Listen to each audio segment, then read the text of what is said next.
আসসালামু আলাইকুম। Bangladesh job ready basic Excel কোর্সের চতুর্থ পর্বে আপনাদেরকে স্বাগত। আজকের ক্লাসে আমরা যা যা শিখবো তা আমরা স্ক্রিনে এক নজরে দেখে নিই। দেখেন, আমরা স্ক্রিনে দেখতে পাচ্ছি আজকের ক্লাসে আমরা শিখবো নিউ শিট নেওয়া, এরপরে শিট রিনেম করা, ট্যাবের কালার পরিবর্তন করা, তারপর শিট রিঅ্যারেঞ্জ করা, তারপর শিট কপি এবং মুভ করা, শিট ডিলিট করা এবং প্র্যাকটিস করার জন্য আমরা শিটের কিছু নাম দেব। তাহলে চলুন আমরা ডকুমেন্টে যাই এবং দেখতে শুরু করি যে কিভাবে আমরা প্রথমে নিউ শিট নিতে পারি। আমি এক্সেল ডকুমেন্টে চলে আসলাম। গত ক্লাসে আমি যে ডকুমেন্টে কাজ করেছিলাম সেটা আমি ওপেন করেছি। এরপরে দেখেন এখানে আমরা কিভাবে নিউ শিট নিতে পারি। এরকম হতে পারে যে আপনার এই শিটে আর কাজ করার প্রয়োজন নেই বা এই শিটে অন্য কোনো তথ্য কি করবেন অ্যাড করবেন, কিন্তু আপনি নতুন একটা শিট নেবেন এই ফাইলের মধ্যেই। তখন আপনি কি করবেন, দেখেন এই যে আমরা এখানে নিচে দেখতে পাচ্ছি শিট লেখা রয়েছে, শিট লেখা রয়েছে। এর পাশে দেখেন আমরা প্লাস চিহ্ন দেখতে পাচ্ছি। এই প্লাস চিহ্নটা চাপ দিয়ে আমরা কি করতে পারি, নতুন শিট নিতে পারি। দেখেন আমি যখন এই প্লাস চিহ্নের উপরে মাউসের কার্সর রাখলাম তখন কি লেখা উঠলো, নিউ শিট। মাউসের বাম বাটনে চাপ দিলেই কিন্তু আমরা একটা শিট নিয়ে নিলাম। দেখেন মাউসের বাম বাটনে চাপ দেওয়ার সঙ্গে সঙ্গে কি হয়ে গেল, শিট 1 হয়ে গেল। এরপরে যদি আমি আবার চাপ দিই তাহলে কি হয়ে যাবে, শিট 2 হয়ে গেল। এভাবে আপনারা মাউসের ব্যবহার করে শিট নিতে পারেন, আবার কিবোর্ডের শর্টকাট ব্যবহার করে শিট নিতে পারেন। সেটার জন্য আপনারা কি করবেন, শিফট F11 চাপবেন। দেখেন তাহলে কিন্তু নতুন নতুন শিট কি হয়ে যাচ্ছে, যুক্ত হয়ে যাচ্ছে। এরপরে আমরা যেটা দেখবো যে এই শিটগুলোকে আমরা কিভাবে রিনেম করতে পারি। এই শিটগুলোকে রিনেম করার জন্য আমি শিটের উপরে মাউসের কার্সর রাখবো, তারপরে কি করব, মাউসের বাম বাটনে দুইটা ক্লিক করব। ক্লিক করার পরে লেখাটা কি হয়ে যাবে, সিলেক্ট হয়ে যাবে। এখন আমি এই শিটের নাম পরিবর্তন করতে পারি। দেখেন আমি শিটের নাম পরিবর্তন করে তাইফুল লিখলাম। এরপরে পরের শিটে আসলাম, আসার পরে একইভাবে মাউসের বাম বাটনে দুইটা ক্লিক করলাম, করার পরে আমি শিটের নাম পরিবর্তন করলাম।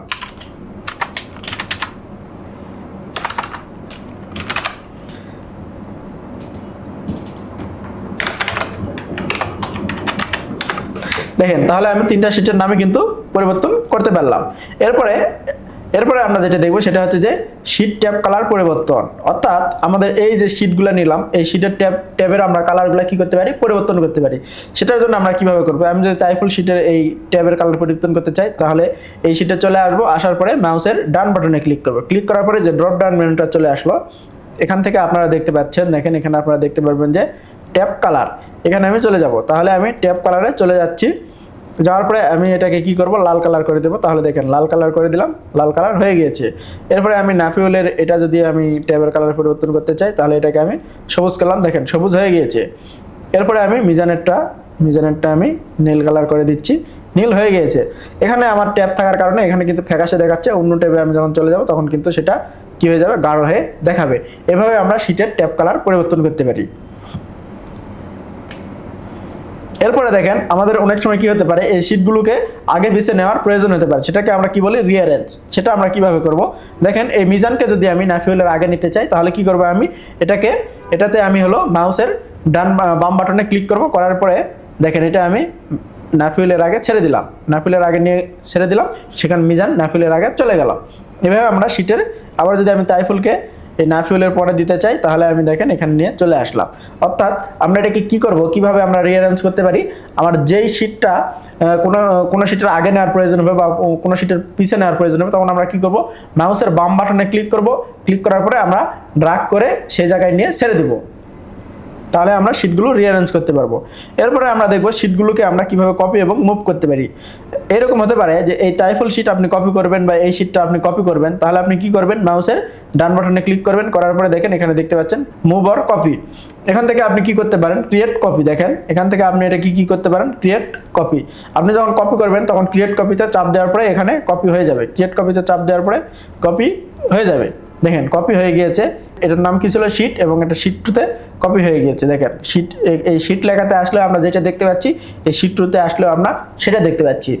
এরপরে আমরা অনেক সময় প্রয়োজন হতে পারে যে না আমরা অন্য একটা নতুন শিটে এটা আমরা মুভ করব, তাহলে আমরা কিভাবে করতে পারি। দেখেন যদি আমি শিটে এটা মুভ করতে চাই তাহলে আবার চলে যাব মুভ অর কপি। এরপরে এখান থেকে আমি নিউ বুক ক্রিয়েটে কপিতে দেওয়ার পরে ওকে।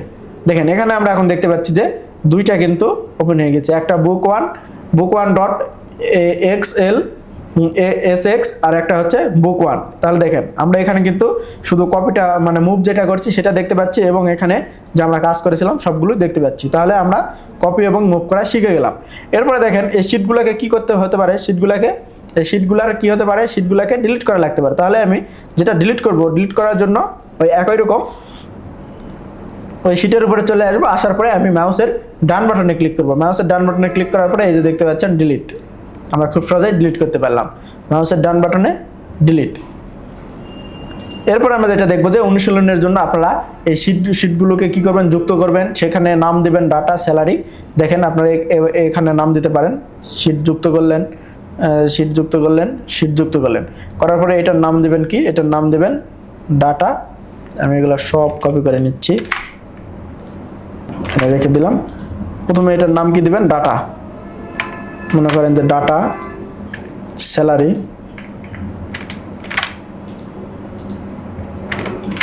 স্যালারি, তারপরে এটার নাম দেবে অ্যাটেন্ডেন্স। এভাবে আপনারা বিভিন্ন শিটের নাম পরিবর্তন করতে পারেন আপনাদের কাজের সুবিধার্থে।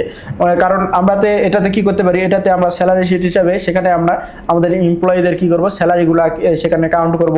এরপরে আমরা অ্যাটেন্ডেন্স শিটে সেখানে কি করতে পারি, কে কে কতদিন অফিসে উপস্থিত হলে সেটা আমরা হিসাব করতে পারি। এরপরে আমরা ডাটাতে আমাদের যে এমপ্লয়ি বা কর্মী রয়েছে তাদের একটা পুরো লিস্ট করতে পারি। এইভাবে অর্থাৎ আমি আপনাদেরকে এখন এটার বিস্তারিত আমরা পরবর্তী ক্লাসে আসবো, কিন্তু আমি আজকে আপনাদেরকে বুঝালাম যে আমরা সেখানে শিট কিভাবে নিব এবং শিটের নামগুলো কিভাবে পরিবর্তন করতে পারি, সেই শিট কিভাবে ডিলিট করতে পারি, শিটের ট্যাব কালার পরিবর্তন, এরপরে আমরা শিটগুলোকে রিনেম কিভাবে করব এবং কপি মুভ কিভাবে করতে পারি সেগুলো আমরা দেখলাম। তাহলে আজকের ক্লাস ছিল এই পর্যন্ত, দেখা হচ্ছে পরবর্তী ক্লাসে। আসসালামু আলাইকুম।